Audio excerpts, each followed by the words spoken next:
Olá pessoal, tudo bem com vocês? Eu sou o professor Pedro Júnior e vou estar dando aula de ciências para vocês aqui. E nós vamos estudar esse assunto aqui, como a água se movimenta no planeta. Então, essa é uma pergunta e a gente vai procurar responder através dos tópicos que nós vamos analisar aqui. Então, o assunto específico que nós vamos tratar vai ser esse aqui, ó, o ciclo hidrológico. Então, aqui, por exemplo, nós temos aqui nessa imagem aqui, nós temos a vista aérea da geleira Perito Moreno, que é a maior geleira do mundo em extensão, tá? Com 5 quilômetros de largura, certo? 25 quilômetros de comprimento e 60 metros de altura.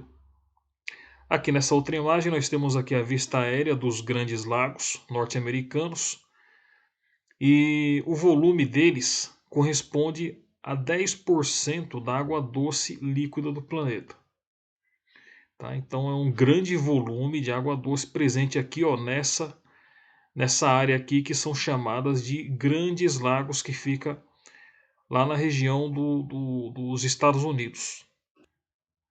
Quando a gente olha para a Terra, né, do espaço, né, o nosso planeta ele apresenta uma coloração azulada que distingue ele dos demais planetas do Sistema Solar.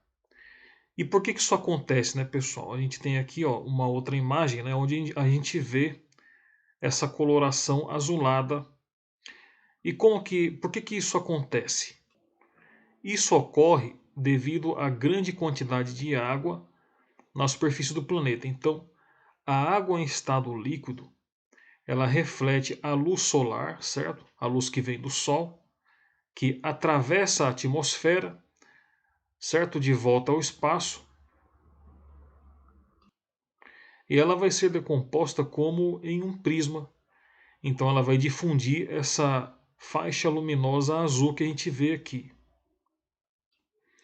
Bom, em termos de distribuição de água no nosso planeta, no planeta Terra, nós vamos ter o seguinte, ó, que 97,5% é constituído de água salgada, certo? Que são as águas dos mares e dos oceanos. E só apenas, ó, observem que só apenas 2,5% é constituído por água doce, que são as águas das geleiras, do vapor d'água atmosférico, dos rios, da água subterrânea, por exemplo. Bom, dentro disso, então observem que dentro disso, certo? Dentro desse percentual de 2,5, nós podemos dizer então que 69,8% ela encontra-se em estado sólido, certo? Que são as águas das calotas polares, por exemplo, e das geleiras. E só apenas pouco mais de 30%, certo? Desse percentual de 2,5% é que vai constituir a água que está em estado líquido. Bom, então dentro aqui, ó, dessa água que a gente está considerando como estando no estado líquido, então nós podemos observar aqui o seguinte, ó, que apenas 0,3% vai ser constituído de rios e lagos, ó, certo? Apenas 0,3%. Então essa distribuição de água no planeta Terra, certo? Como nós como nós verificamos aqui nessas distribuições aqui percentuais. Apesar da água parecer abundante, nós temos que dados da Organização Mundial da Saúde e do Fundo das Nações Unidas para a Infância, que é a UNICEF, demonstram que 2,1 bilhões de pessoas no mundo não têm acesso à água potável em casa. Então nós temos aqui um exemplo de pessoas, certo, que estão recolhendo água, certo, não potável. E isso aí demonstra, certo, é uma pequena imagem que demonstra o que ocorre nesses dados que eu acabei de falar aqui para vocês. Ó. E também, ó, 4,5 bilhões de pessoas no mundo, elas carecem de saneamento básico. No ano de 2015, a Organização das Nações Unidas, que é a ONU, criou os Objetivos do Desenvolvimento Sustentável. A ODS, que estabelecem metas a serem atingidas por todos os países até o ano de 2030. Então, um desses objetivos é assegurar a disponibilidade de água para todos. Então, o que nós vamos fazer aqui nessa sequência de aulas é verificar algumas razões pelas quais a água pode ser tão abundante e ao mesmo tempo tão escassa ao mesmo tempo, né? Bom, antes disso a gente vai falar um pouco sobre o ciclo hidrológico. Nós sabemos que a quantidade total de água do planeta, ela praticamente não se altera com o passar do tempo. Não se altera. Pois a quantidade de água do planeta, tal como conhecemos, faz parte de um ciclo natural que nós vamos chamar de ciclo hidrológico ou também ciclo da água, tá? Que são sinônimos. Então, quando a gente fala ciclo hidrológico e ciclo da água, é a mesma coisa. Então, a água presente no nosso planeta, ela passa pelos seus estados, certo? Estados líquido, gasoso e sólido. E essa mesma água, certo? O que vai acontecer? Ela vai circular pelo interior dos seres vivos, certo? Que habitam o nosso planeta. Então, diante disso, uma observação curiosa que eu posso fazer aqui é a seguinte: nós temos aqui uma imagem, por exemplo, de uma planta que está transpirando, certo? Isso aqui ocorre devido ao ciclo hidrológico, ao ciclo da água. Então, por exemplo, o líquido que pertenceu a um determinado ser vivo no passado pode estar presente hoje em você. Isso é bastante curioso.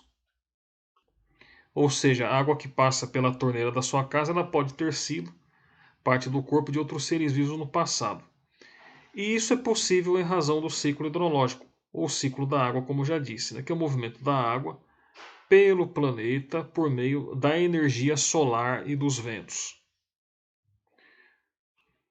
Então, o ciclo da água, o ciclo hidrológico, né, ele apresenta 5 principais etapas, que é a evapotranspiração, a condensação, a precipitação, o escoamento e a infiltração, certo? Como a gente pode ver nesse esquema aqui, ó.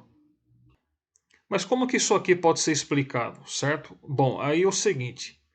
Nós temos aqui, por exemplo, o Sol. O calor solar ele vai aquecer as águas superficiais aqui do planeta, fornecendo energia suficiente para que essas águas se desprendam da superfície do planeta em forma de vapor.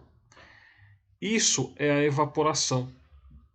Então, além disso, todos os seres vivos eles participam do ciclo hidrológico ao ingerirem água, por exemplo, ou alimentos que contêm água.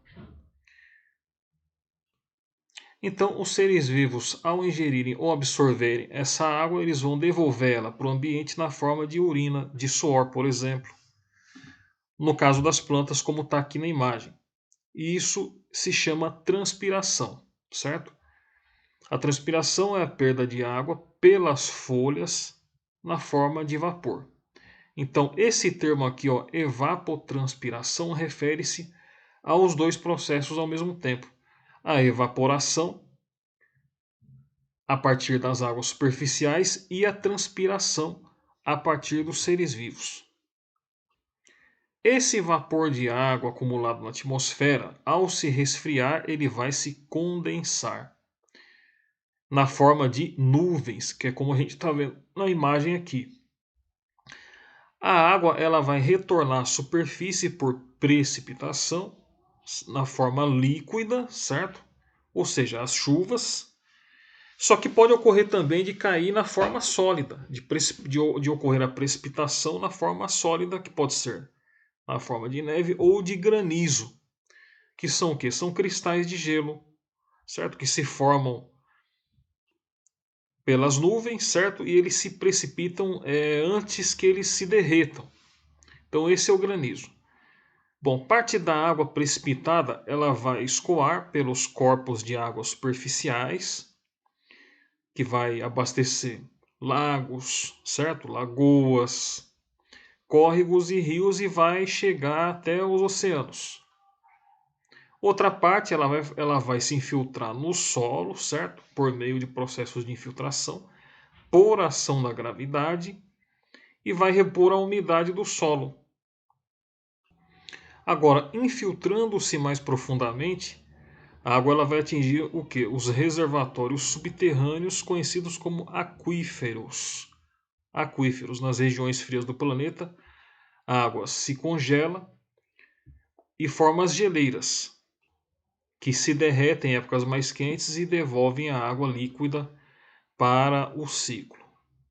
Então, esse aqui é o ciclo da água, o ciclo hidrológico. Agora vamos falar de água e consumo. Então, como a gente viu lá no começo da aula, apesar de abundante, a maior parte da água no planeta está nos mares e nos oceanos, que corresponde ao percentual de 97,5%. Essa água salgada ela é imprópria para o consumo. Então, apenas 2,5% são águas doces, das quais a maior parte é inacessível ao consumo, pois 69,8%, né? Alguns livros dizem 68, outros 69, enfim. Nessa faixa percentual se encontra congelada, essa quantidade de água se encontra congelada em geleiras e icebergs. E 0,9% está presente na atmosfera e na umidade do solo. Então aqui nós temos uma imagem, certo? Que mostra aqui uma geleira e aqui nós temos aqui um iceberg. Agora, o que é água potável? Água potável é aquela que é própria para consumo. É aquela água doce, tratada e disponível no abastecimento das sociedades humanas. O ser humano ele consegue utilizar as águas subterrâneas, que é 29,9% do total da água doce aqui, por meio da captação por poços, e as águas superficiais, que formam os rios, córregos, lagos, lagoas e represas. Então, por exemplo, nós temos aqui um sistema de tratamento de água, certo? E nós temos aqui o esquema de como isso funciona. Não vou adentrar aqui em detalhes sobre os processos do tratamento da água, mas aqui nós temos bem aqui no mar, certo? Nós temos aqui a água sendo captada, certo? E sendo colocada dentro do sistema, certo? Um sistema complexo de tratamento até a água chegar para nós, para o nosso consumo. O fato é que o lançamento de volumes cada vez maiores de poluentes nos corpos de água é um problema que tem se agravado na humanidade. Com a velocidade de contaminação como a velocidade dessa contaminação é maior que a velocidade da autodepuração da água, ou de seu processamento nas estações de tratamento, como a gente viu, a situação ela acaba se tornando bastante preocupante. Além disso, com o crescimento da população e o aumento da industrialização e das áreas agricultáveis, o consumo de água pela humanidade tem apresentado níveis que nunca jamais foram vistos. Então é claro, né? Quanto maior o crescimento populacional, maior vai ser a demanda de alimentos, então maior vai ser a demanda de áreas agricultáveis, de indústria, certo? Então uma coisa vai puxando a outra e daí vai sendo aumentado a demanda também do consumo de água doce. Ok? Então a nossa aula vai ficando por aqui hoje. Bons estudos para todos vocês e até a próxima aula.